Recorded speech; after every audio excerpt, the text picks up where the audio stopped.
आपल्या राज्यातील 29 महानगरपालिकांच्या निवडणुकांच्या निमित्तानं सध्या राजकीय पक्ष आणि कार्यकर्ते यांचं जे चित्र समोर आलेलं आहे ते विचारी मनाला अत्यंत व्यथित करणारं अशा प्रकारचं हे चित्र आहे.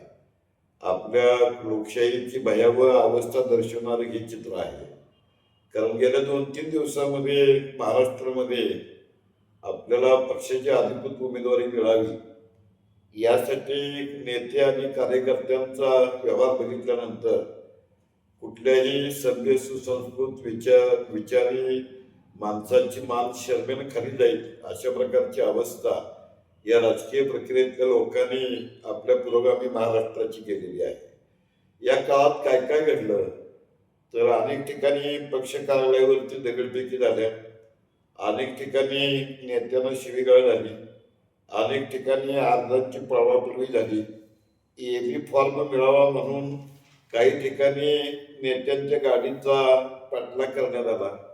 उमेदवारी न मिळालेल्या अनेक उमेदवारांनी हंबरडा फोडला. बऱ्याच ठिकाणच्या कार्यालयामध्ये रडारड सुरू होती. तर काही उमेदवारांना आपल्याला उमेदवारी मिळत नाही म्हटल्यावरती बोहळ आली.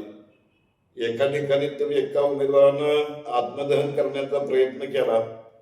नेत्यांनी पैसे देऊन तिकीट वाटप केल्याचे आरोप झाले. तर बऱ्याच नाराज इच्छुकांनी शेवटी बंडाचा मार्ग स्वीकारून थेट विरोधी पक्षामध्ये जाऊन आपले उमेदवारी अर्ज दाखल केले. अगदी राज्यामध्ये प्रचंड बहुमतानं सत्तेत असलेल्या भारतीय जनता पक्ष, शिवसेना आणि अजित पवारांचे राष्ट्रवादी हे आपण युतीतले मित्रपक्ष आहोत आणि आपला फेविकलचा जोड आहे. आणि केंद्र आणि राज्यानंतर स्थानिक स्वराज्य संस्थेमधला विजय म्हणजे आम्ही त्रिस्तरीय विकासाचं स्वप्न अंमलात आणू असं म्हणणाऱ्या युतीच्या लोकांना सुद्धा आपली युती या निवडणुकीत टिकवता आलेली नाही. कारण 22 ठिकाणी 29 पैकी 22 ठिकाणी हे मित्रपक्ष एकमेकाच्या विरोधामध्ये लढताना आपल्याला दिसत आहे. आणि पूर्वी पक्षांतर करणाऱ्यांना यशवंतराव चव्हाणांनी आयाराम गयाराम असा शब्द वापरला होता. आज जो उमेदवार एका पार्टीच्या बाजूने जल्लोष करतोय तो दुसऱ्याच दिवशी दुसऱ्याच पक्षाचा गमछा घालून उमेदवारीचा अर्ज भरायला निघाला आहे असंही दिसतंय. म्हणजे महापालिकेतली सत्ता ही एक प्रकारे नगरदेवतांची प्रतिष्ठापना करणार आहे. पण इथे हे इच्छुक आणि राजकीय पक्ष ह्या आयाराम गयारामला लाजवणारे पक्षांतर केल्यानंतर साधारणपणे असं सूत्र समोर येते की ह्याला विकास करायचा आहे. म्हणजे नेमका कशाला विकास करायचा आहे, कोणते नागरिक प्रश्न सोडवायचे आहे, शहरामध्ये बिघडलेली हवा, पिण्याचे पाण्याचे प्रश्न, नागरी प्रश्न, रस्ते, गटारे, मुळात नगरसेवकाची व्याख्याच त्या शहरामध्ये गटारे, रस्ते, नळ या बाबतीत काय करणार हे ठरवणारे असते. तर ह्यांचा विकास असं समीकरण दिसतंय की सत्तेतून पैसा आणि पैशातून सत्ता आणि मग निवडून येण्याची क्षमता. तर निवडून येण्याची क्षमता हा जो प्रकार आहे हा देखील वेगवेगळ्या बाजारू एजन्सीकडे सर्वे केला जातो आणि त्या सर्वेमधनं ही जी सत्ता उमेदवार निवडून येण्याची क्षमता ठरवली जाते.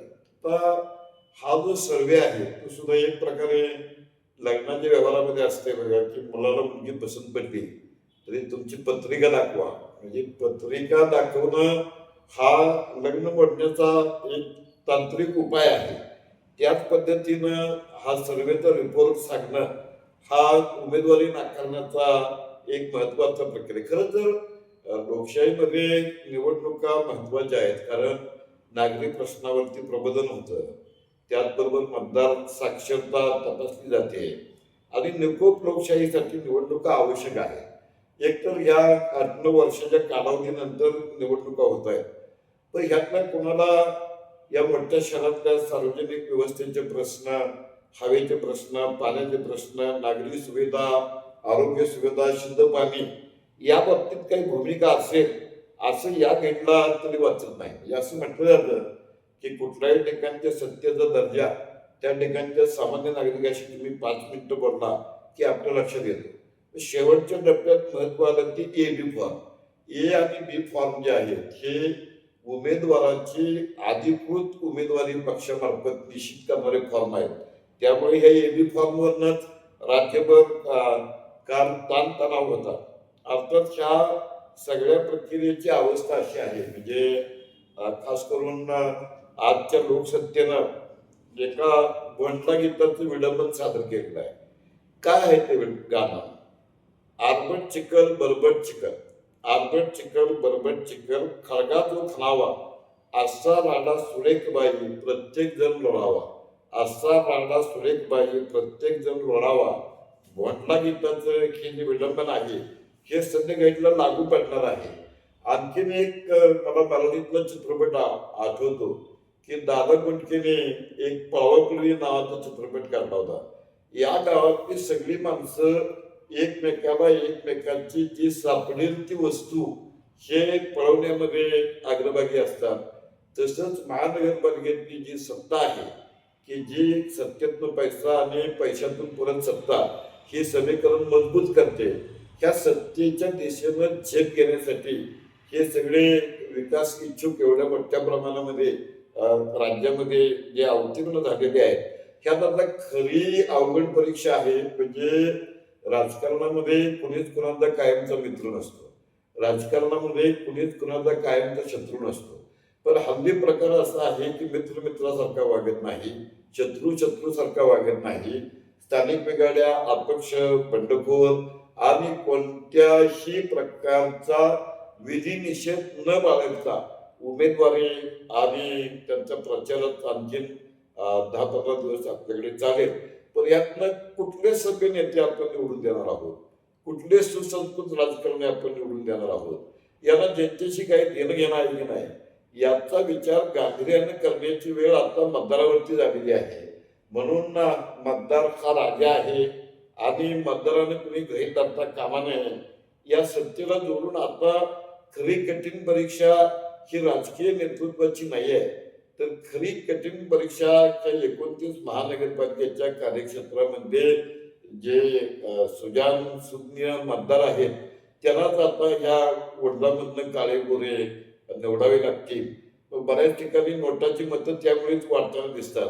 पण त्यातल्या त्यात चारित्र्य संपन्न, सभ्य, सुसंस्कृत आणि लोकांच्या प्रश्नाशी देणं घेणं असणारे काही उमेदवार तरी हा मतदार राजा निवडून देईल एवढीच अपेक्षा आपण या निमित्तानं व्यक्त करू शकतो.